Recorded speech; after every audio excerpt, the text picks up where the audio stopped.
La séance est ouverte. L'ordre du jour appelle les questions au gouvernement.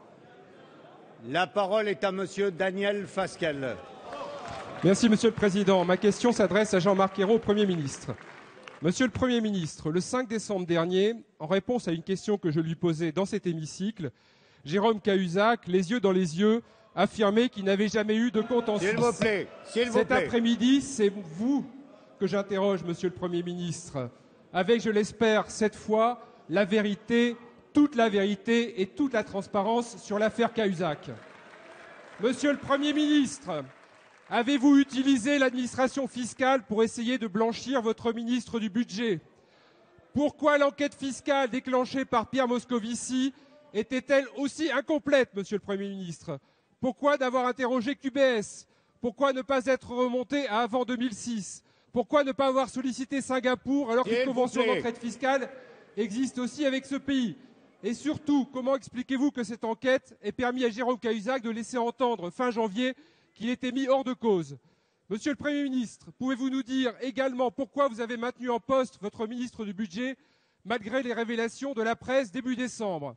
Avec le Président de la République, avec le ministre de l'Économie et le ministre de l'Intérieur, vous êtes-vous seulement réfugié dans une abstention coupable ou avez-vous agi pour éviter que la vérité n'éclate?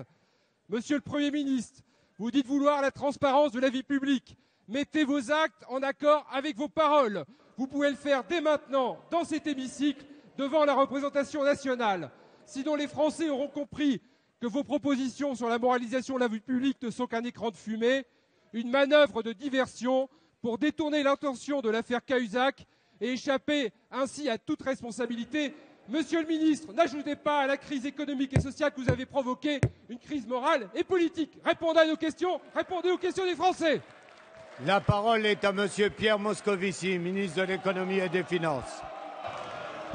Monsieur le Président, Mesdames et Messieurs les députés, vous connaissez la règle du jeu, Monsieur le député Fasquelle, le ministre qui répond. Des questions ont été posées par les autorités légitimes pour ce faire, par le président de la Commission des Finances, Gilles Carrez, de cette Assemblée, par le président de la Commission des Finances du Sénat, Philippe Marini, par les rapporteurs généraux de ces commissions des finances. Des réponses ont été apportées et elles sont extrêmement claires. Elles disent de la façon la plus nette qu'il y a eu, c'est vrai, une faute personnelle, impardonnable, comme l'a dit le président de la République, mais que cette faute n'est en aucun cas celle du gouvernement, en aucun cas celle de l'administration fiscale, une administration exemplaire que vous mettez en cause de façon, j'ose le dire, assez sournoise. Parce que nos réponses, elles sont très claires. Elles disent en effet qu'il n'y a pas eu, et c'était la seule information qui était en notre disposition, de compte à l'UBS en 2010, ensuite transféré à Singapour, ni pour Jérôme Cahuzac, ni pour un ayant droit. C'est la seule question que nous pouvons poser. C'est celle que nous avons posée. Nous avons eu une réponse claire. Et ce n'est pas ma faute, monsieur le député. S'il a été signé avec la Suisse une convention d'entraide qui ne permettait pas de faire plus, c'est vous qui l'avez signée. Ce n'est pas non plus sous ma responsabilité qu'a été refusé, qu'a été déposé le 28 mars dernier, soit 5 jours avant les aveux de M. Cahuzac, une proposition de loi visant à proposer une amnistie fiscale pour les exilés fiscaux. C'est vous qui faites cela.